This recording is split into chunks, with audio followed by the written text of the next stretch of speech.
తున్నారు. ఓవైపు మంతనాలు, మరోవైపు ఎదురు బ్యాక్ శాంతిప్రసాద్ గారు జనసేన నాయకులు శాంతిప్రసాద్ గారు కూడా మనతో జాయిన్ అయ్యారు. గుడ్ ఈవినింగ్ శాంతిప్రసాద్ గారు. మొత్తానికి ఇప్పటిదాకా కొంత సస్పెన్స్కు తెరబడింది అనుకోవచ్చా? నమస్తే శ్రీనివాస్ గారు, మీకు ప్యానల్లో ఉన్న పెద్దలు తులసిరెడ్డి గారికి, సోదరు షాగిరి గారికి, ఇంకెవరున్నారు నాకైతే విల్సన్ గారు ఉన్నారు. విల్సన్ గారికి, చూస్తున్న ప్రేక్షకులకు నమస్కారం. ఆంధ్ర రాష్ట్ర రాజకీయాల్లో కొంత మార్పు అయితే కనపడుతుంది. అధికార పార్టీ గద్దె దిగటం అనేది స్పష్టంగా మా ముఖ చిత్రం కనపడుతుంది. ఆ ముఖ చిత్రం వారి అధినేత ముఖ కళకులు బట్టే అర్థమవుతుంది. అందుకే వారి మధ్య ఒక సభలో సెలవు ఇస్తే నేను సెలవు తీసుకుంటానట్లు కూడా చెప్పడం జరిగింది. గతంలో కేసీఆర్ కూడా ఇదే మాటలు మాట్లాడారు, మీరు ఓటైపోతే ఫామ్ హౌస్లో పడుకుంటా అన్నట్లుగా. కాబట్టి ముంచేతి కంకడానికి అర్థమైంది, కానీ వారి యొక్క ఓటమి వారి మొఖాల్లో కనపడుతున్నప్పుడు ఇక వారు ఎన్ని డాంబికాలు గతంలో చెప్పినట్టుగా 175/175, 25/25, 99.5% మేనిఫెస్టో అమలు, 60% ఓటింగ్ పర్సంటేజ్, 80% ప్రజల సంతృప్తి, ఇవన్నీ కూడాను ఇక కాకమ్మ కబుర్లు. ఈరోజు చంద్రబాబు నాయుడు గారు ఢిల్లీకి వెళ్ళడం జరిగింది, బీజేపీ పెద్దలతో మాట్లాడతారు. అక్కడి నుంచి అవుట్కమ్ ఏమొస్తుందో చూద్దాం, వేచి చూద్దాం. ఇంకా అవుట్కమ్ ఇంకా నాకు తెలిసి ఇంతబడికి రాలేదు. అది స్పష్టంగా వచ్చిన తర్వాత ఖచ్చితంగా 2014 రిపీట్ అంటే ఇక్కడ చిన్న మతలం ఏంటంటే 2014 జనసేన అధికారికంగా పొత్తులో లేదండి, కేవలం మద్దతు మాత్రమే తెలియజేసింది. ఆనాడు అధికారికంగా పొత్తులో ఉంది భాజపా, తెలుగుదేశం. ఈరోజు మేము కూడా పొత్తులోకి వెళ్తున్నాం 24. అది కొంత మార్పు. రెండోది ఏంటంటే మేము బలమైన భాగస్వామిగా పొత్తులోకి వెళుతున్నాం, ఆషామాషిగా కాదు. రేపు రాబోయే ప్రభుత్వంలో మేము క్రియాశీలకంగా ఉంటాం, నిర్మాణాత్మకంగా ఉంటాం, ప్రగతిశీల పురోగతి దిశగా అడుగులు వేసేలాగా పాలన మేము మా యొక్క పాత్ర ఉంటుంది.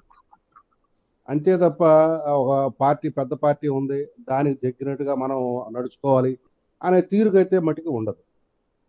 ఇది మటుకి మేము రాష్ట్ర ప్రజలకు స్పష్టత ఇస్తాము, ఆ స్పష్టతతోనే మేము అడుగులు ముందుకేస్తాం ఈ పొత్తు తరపున.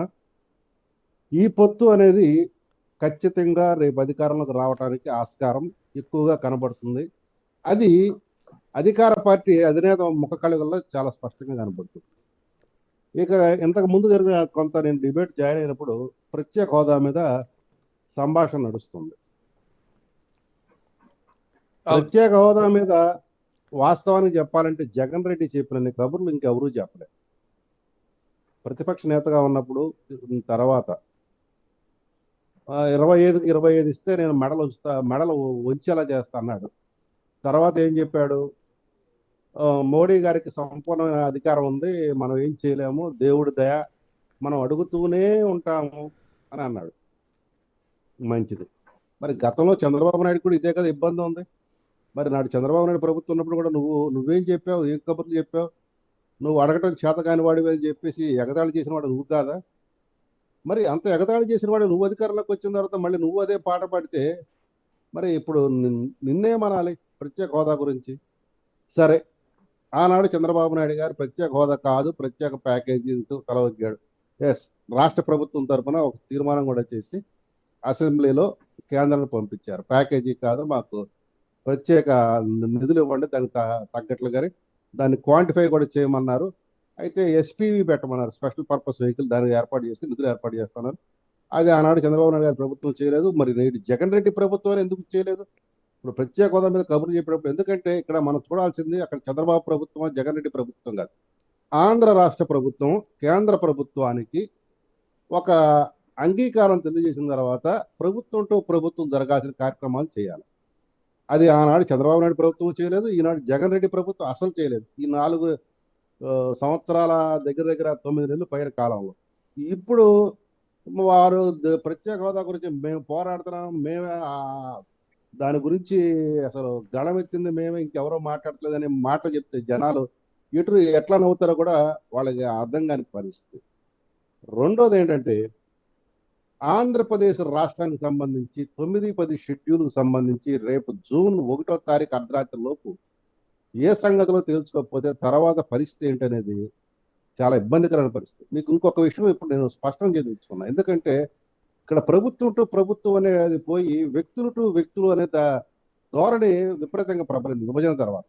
నాడు చంద్రబాబు నాయుడు అటు కేసీఆర్ ఉన్నప్పుడు అప్పుడు స్పర్ధలు జరిగినాయి ఇరు రాష్ట్రాల ప్రభుత్వాల మధ్య. అది ప్రభుత్వాల మధ్య జరిగింది అన్నకన్నా వ్యక్తుల మధ్య జరిగాయి. తద్వారా కొంత ఇబ్బందులు కలిగినాయి. నేడు జగన్ రెడ్డి ఇటు రేవంత్ రెడ్డి ప్రభుత్వంలో స్పర్ధలు జరుగుతున్నాయి. జగన్ రెడ్డి అనే ప్రభుత్వం రేవంత్ రెడ్డి అనే ప్రభుత్వాన్ని గుర్తించడానికి నిరాకరిస్తుంది. ఇది చాలా అసంబద్ధమైంది. ఇక్కడ జగన్ రెడ్డి రేవంత్ రెడ్డి వ్యక్తిగత కక్ష కార్పణ్యాలంటే వాళ్ళు వ్యక్తిగతంగా చూసుకోవాలి. కానీ ఇక్కడ ప్రభుత్వంతో ప్రభుత్వం వచ్చినప్పుడు కొన్ని మర్యాదలు పాటించాలా, సాంప్రదాయం పాటించాలి, సంస్కారం చూపించాలా.